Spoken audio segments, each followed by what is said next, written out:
လူသားတွေရဲ့ဘဝမှာကံကံ၏အကျိုးဆိုတာတကယ်ပဲရှိပါသလားကိုပြုခဲ့တဲ့မကောင်းမှုတွေကကိုယ့်စီကိုပဲမထင်မှတ်ထားတဲ့ပုံစံမျိုးနဲ့ပြန်လည်ရောက်ရှိလာတဲ့အခါဘယ်လိုခံစားရမလဲဒီနေ့ကျွန်တော်တို့ပြောပြပေးသွားမယ့်ဇာတ်လမ်းကတော့ထိုင်းနိုင်ငံကကြေးလက်ရွာလေးတစ်ရွာမှာဖြစ်ပွားခဲ့တဲ့တကယ်ကိုရင်းနှင်းစရာကောင်းပြီးထိတ်လန့်စရာကောင်းတဲ့ကံကြမ္မာအဆိုးတစ်ခုအကြောင်းပဲဖြစ်ပါတယ်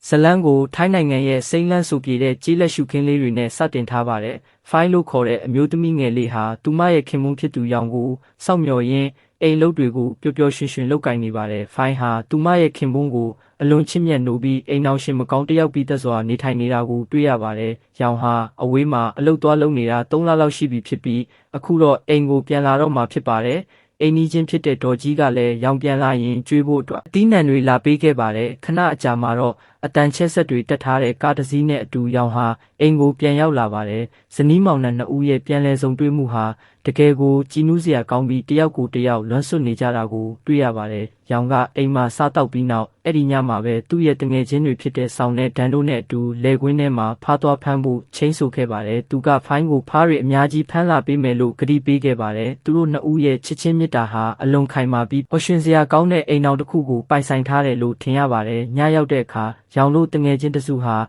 အရက်တွေအလွန်အကျွံတောက်ပြီးလေကွင်းထဲမှာဖားဖမ်းရင်းရှောက်သွားနေကြပါတယ်သူတို့ဟာမူးယစ်နေတဲ့အတွက်စိတ်တွေကလည်းကြွနေကြပါတယ်အဲ့ဒီအချိန်မှာလေကွင်းဆက်မှာရှိတဲ့နတ်စင်တစ်ခုကိုသူတို့တွေ့ရှိသွားပါတယ်။ရောင်တို့ဟာနတ်စင်မှာတင်ထားတဲ့အရက်တွေနဲ့အစားအသောက်တွေကိုယူတောက်ကြယုံတင်မကပဲနတ်စင်ကိုပါအမျိုးမျိုးစော်ကားမော်ကားလုပ်ခဲ့ကြပါတယ်။ရောင်ဟာနတ်စင်ဘော်ကဘီလူရုပ်တုလေးကိုယူပြီးလောင်ပြောင်ကခုန်တာတွေလုပ်ခဲ့ပါတယ်။သူတို့ရဲ့မူးယစ်နေတဲ့စိတ်တွေဟာဘာကိုမှမကြောက်ရွံ့တော့ပဲဒေတာခန်တွေရဲ့ယုံကြည်မှုကိုပါစော်ကားမိခဲ့ကြပါတယ်။ဒါဟာသူတို့အတွက်တော့ပျော်စရာလို့ထင်ရပေမဲ့နောက်မှဖြစ်လာမဲ့ဘေးဒုက္ခတွေရဲ့အစပျိုးခြင်းပဲဖြစ်ပါတယ်။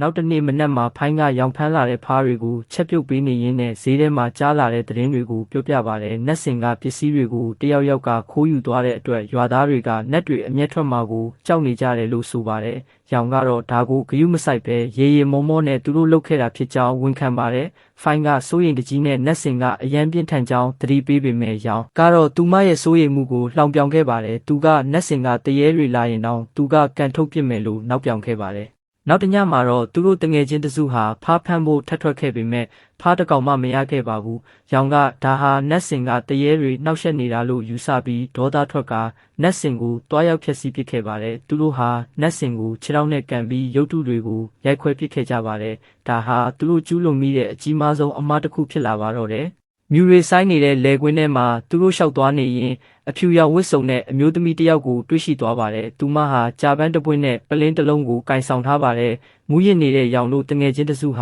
ကာမာဇောတွေကြွလာပြီးအဲ့ဒီအမျိုးသမီးကိုဖမ်းဆီးဖို့ဆုံးဖြတ်လိုက်ကြပါတယ်။သူတို့ဟာအမျိုးသမီးကိုဝိုင်းဝန်းဖမ်းဆီးပြီးရက်ဆက်စွာအနိုင်ကျင့်ခဲ့ကြပါတယ်။အဲ့ဒီနောက်မှာတော့အမျိုးသမီးဟာသတိမေ့သွားခဲ့ပါတယ်။သူတို့ဟာသူမတည်သွားပြီလို့ထင်ပြီးအလောင်းဖြောက်ဖို့အတွက်အနီးအနားကရေကန်ထဲကိုပစ်ချခဲ့ကြပါတယ်။အဲ့ဒီနောက်မှာတော့သူတို့ဟာလူစုခွဲပြီးအဝေးကိုထွက်ပြေးဖို့သဘောတူခဲ့ကြပါတယ်။ရောင်ဟာအိမ်ကိုခဏပြန်လာပြီးဖိုင်းအိပ်ပျော်နေတယ်လို့ထင်ကအဝတ်စားတွေထုတ်ပိုးပြီးညာရင်းချင်းပဲထွက်ပြေးသွားခဲ့ပါတယ်။သူဟာသူကျူးလွန်ခဲ့တဲ့ပြစ်မှုအတွက်ကြောက်လန့်နေခဲ့တာဖြစ်ပါတယ်။2 လလောက်ကြာပြီးနောက်မှာတော့ရောင်ဟာအခြေအနေတွေငြိမ်လောက်ပြီလို့ယူဆပြီးအိမ်ကိုပြန်လာခဲ့ပါတယ်။အိမ်ကိုရောက်တဲ့အခါအိမ်ကြီးကတိတ်ဆိတ်ခြောက်ကပ်နေပါတယ်။အဲ့ဒီအချိန်မှာအိမ်နီးချင်းတော်ကြီးရောက်လာပြီးရောင်ကိုဖြစ်ကြောင်းကုံစင်ပြောပြပါတယ်။ရောင်ရဲ့တငယ်ချင်းဆောင်ဟာသူတို့အလောင်းဖြောက်ခဲ့တဲ့ရေကန်ထဲမှာပဲရေနစ်တေဆုံးသွားခဲ့ပြီးဒဏ်ကတော့သူတို့ဖျက်ဆီးခဲ့တဲ့နတ်စင်ရှိမှာပဲလေပင်ကျိုးပြီးတေဆုံးနေတာကိုတွေ့ခဲ့ရတယ်လို့ဆိုပါတယ်။ဒါဟာသူတို့ပြုခဲ့တဲ့မကောင်းမှုတွေရဲ့ကံကြိုးပေးပဲဖြစ်ပါတယ်။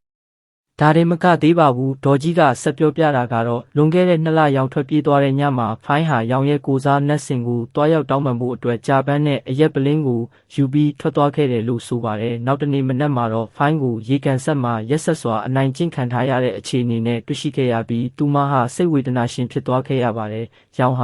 ာအခန်းထဲကိုဝင်ကြည့်လိုက်တဲ့အခါဖိုင်းဟာတကိုယ်လုံးအနာတရားတွေနဲ့စိတ်တွေလုံးဝပျက်စီးနေပြီးရောင်လောင်ပြောင်ခဲ့တဲ့ဘီလူရုပ်တုလေးကိုကင်ပြီးကစားနေတာကိုတွေ့လိုက်ရပါတယ်ရောင်ဟာအဲ့ဒီအချိန်မှတင်သူနဲ့သူတငယ်ချင်းတွေလူမန်းမသိအောင်မူယူပြီးဝိုင်းဝန်းအနိုင်ကျင့်ရေးထဲပစ်ချခဲ့တဲ့အမျိုးသမီးဟာတခြားသူမဟုတ်ပဲသူ့ရဲ့ချစ်လှစွာသောဇနီးသည်ဖိုင်းဖြစ်နေမှန်းသိလိုက်ရပါတော့တယ်ရောင်ဟာနောင်တတွေနဲ့အတူအော်ဟစ်ငိုကြွေးရင်းလဲကျသွားခဲ့ပါတယ်သူကျူးလွန်ခဲ့တဲ့မကောင်းမှုတွေဟာသူ့ရဲ့ဘဝကိုပြန်လည်ဖျက်ဆီးပစ်လိုက်တာပဲဖြစ်ပါတယ်သူဟာတစ်သက်လုံးနောင်တတွေနဲ့အတူအသက်ရှင်နေထိုင်သွားရတော့မှာဖြစ်ပါတယ်